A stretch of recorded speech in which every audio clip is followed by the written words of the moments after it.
Important context. I live in the summer house of my family home. It is essentially my bedroom. I love every second of it.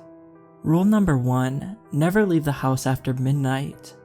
If you must, do not make a sound, especially no singing, music, humming, jingling of keys, or talking.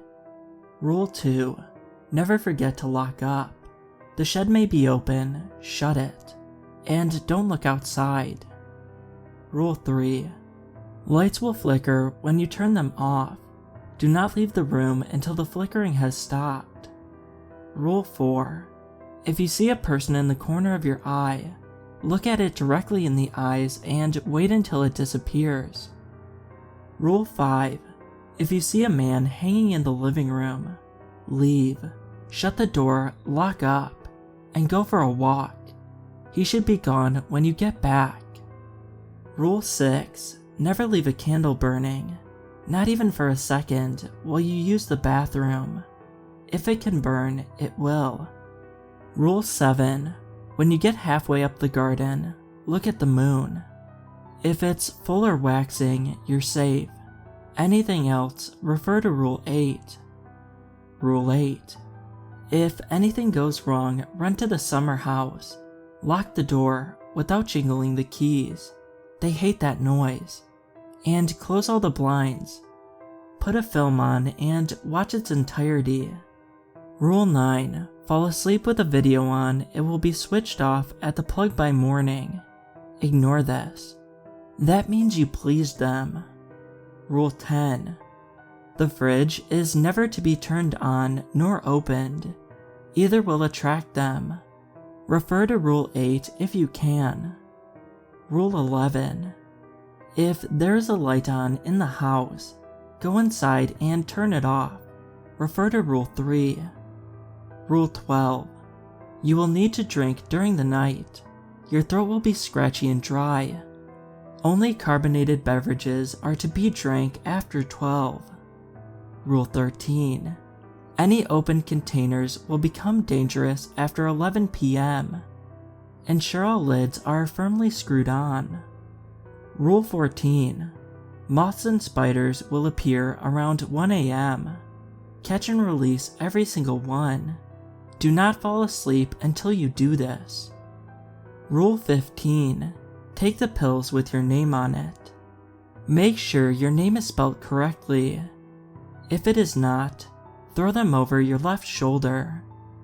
Rule 16, you may see graffiti on the side of the house. The hooded figure drawing it is not friendly, and it must not see you under any circumstance. If it does, climb underneath the storage unit and close your eyes. If you're lucky, it won't remember where you were. Rule 17, if you wake up between 2 to 4 a.m., do not open your eyes. If you fell asleep with a night mask on, do not trust it. Rule 18, if you feel nauseous, light a candle. If it goes out on its own, go back to sleep. Rule 19, if the bin is full, start a new one. If the place is not clean, it will attract them. Rule 20, do not eat anything in this room. It will taste like mold, and it will make you bedridden for upwards of a week, rendering you unable to complete these rules. Rule 21, there have been 3 suicides, 2 murders, and 5 deaths in this house, and the previous tenants do not recall ever living here. Document all rules and all sightings, and pray the next tenants listen. A few months ago, I made a mistake. I broke Rule 17. I always set an alarm for 7 a.m. to make sure that I don't open my eyes before then. But this fateful night, I had convinced myself that I simply snoozed my alarm and I opened my eyes. My breath quickly became shallow and labored. I couldn't breathe. I remember thinking that this is the end. I screwed up. I broke a rule, this is it. My eyes adjusted to the darkness to find a bucket on my chest. It was filling with an off-green colored fluid, dripping in from somewhere. The dripping slowed nearly to a stop, and my eyes adjusted to a semi-normal level of vision. I glanced up at the ceiling, and my eyes became glued to the creature. A mass of dead flies, moths, and spiders. The ooze dripping from its protruding hip bone, directly into the bucket. It crudely resembled a young child, with no facial features, but what appears to be a complete skeleton. I blinked hard, hoping that this was just one of those figures you could stare at until they disappeared. It was not. It lunged at me and picked up its bucket. I could finally breathe. It picks up an amount of sludge and applies it like a moisturizer on its body, regaining the areas where its skeleton was on show. Its legs were stuck to the ceiling, its upper body hanging upside down from the ceiling. I needed to get rid of it. It was toying with me and has regenerative abilities. There was no way I could possibly outsmart it. I shut my eyes as tightly as possible as it placed its bucket on my chest, and I hear that nauseating dripping noise again. As my chest grows heavier, I somehow fall asleep. I'm not religious, but the day after I thanked every god I could think of. I had woken up and I was seemingly unharmed, other than a cracked rib. I told my parents and they smiled. "They must like you," my dad said nonchalantly. I didn't feel lucky. I didn't feel much at all. Of course, I was grateful. Anyone would be. But why didn't they kill me? Why did they choose to save me? Am I more valuable alive to them? I don't think I'll ever find out. I'm hoping to move out soon. The previous tenants have been sectioned under the Mental Health Act recently, apparently suffering from paranoia. They sent us a cease and desist order after we asked them how long they lived here. According to the landlord's bank, all of their checks never existed. There is no evidence they were ever here, even though they left family photos in a box in the attic, and the landlord still had the money. My parents act like this is normal.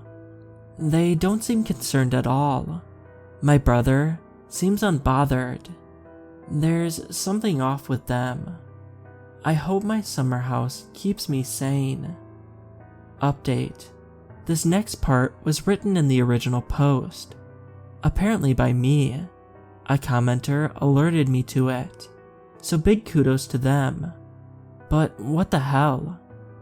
I can't help but feel this is the only good way to live. Maybe I should join them in the house. Maybe you should join us too. The house knows best. They know best.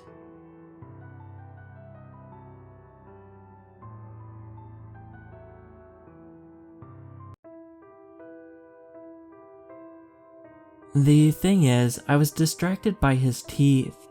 They were white, like white. He was smiling wide enough to show me the back molars, and I was thinking how his job must have an amazing dental plan, and I was wondering if I should check out the Easily Garden career page to see if they were hiring, and so I only kind of heard the low drone of real estate jargon. Blah blah blah locally sourced construction materials. Blah blah blah cutting edge advancement in the kitchen cabinetry industry. Blah blah blah crafted to the finest specifications. I've never given that much thought to kitchen handle specifications, but I could tell this apartment was crafted to be nice. The floorboards glowed, the countertops glistened. Mile-high windows gave way to a view of the city that would make a photographer weep. "Are you sure you're showing me the right place?" I asked. "My budget is..." "Here at Easley Gardens, we believe people have more to offer than money," he said. And I wondered how much of a man's salary he could reasonably blow on Crest White strips. "Everyone is expected to contribute to the community, but that contribution doesn't always need to be monetary." "What does it need to be?" "Many areas of the community are still under construction. Insulation in the upper floors, paving the front courtyard, that sort of thing. If you're willing to contribute to ongoing projects, we're in a position to negotiate on price. Just think. You could be living in this apartment tonight." And maybe I should have read more of the fine print before signing a contract. But the only other housing I could find near my price range was a house share with an 8-minute commute. One of my potential roommates made her living breeding cats in the backyard. This place is quiet, beautiful. 2 stops to work on an air-conditioned train. And the only thing breeding out here was the yeast in my neighbor's homemade organic blackberry kombucha. My sister had a few questions like, isn't expecting people to work in exchange for housing exploitive? And isn't that area supposed to be a city park? And why can't I find any information about this development online? But the thing you've got to understand about her is she's super judgmental about everything, and the place was great. I could actually sleep without hearing my neighbor's oboe recital through the wall. And the bed was, I don't even know what it was, but I slept like the dead. It was a bit drafty without the insulation being done. But utilities are included, so I just jacked up the heat like a winner. If company towns included underfloor heating, leather sofas, and ivory doorknobs, those people probably wouldn't have complained so much. I would have done 1,000 weekends of community service to keep this place. But they didn't call me up that weekend, and I figured they were giving me some time to settle in. I wondered about it when I didn't get a call the next week or the week after that, but no one posted any eviction notice. I was a little worried when I woke up with my hair missing, but the thing about that was it was only a little patch. I ran my hand through my hair that morning, only to discover a circle of bare skin on the left side of my scalp.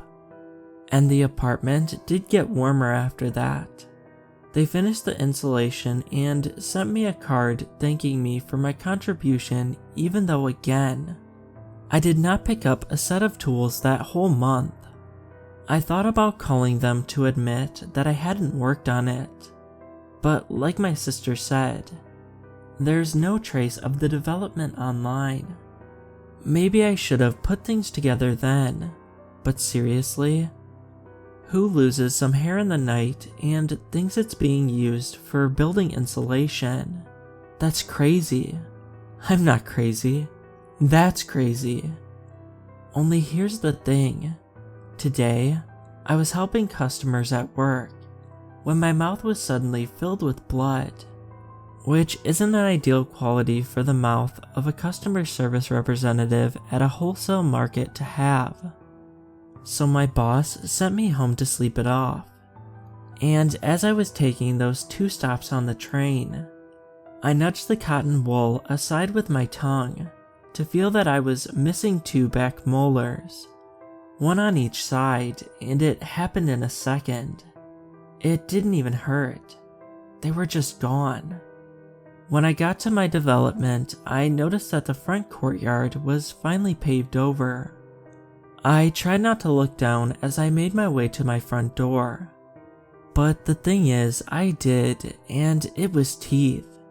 The whole damn courtyard was paved with tiny human teeth. They must have taken some from everyone in the building. I got into my front door and found the little card on the ground along with my junk mail and bank statements. The front courtyard is now paved. Thank you for your contribution. My sister's calling this whole situation terrifying and a Faustian nightmare, and hounding me to find a new place. But this apartment is nice, especially with the new courtyard. They kind of did me a solid, really, because I now get a day off of work. 2, if you count the day I'll have to take off for the dental appointment. There's no way I'm going to find anything else in this area for this price, and it's so nice. How much more development could it possibly need, right?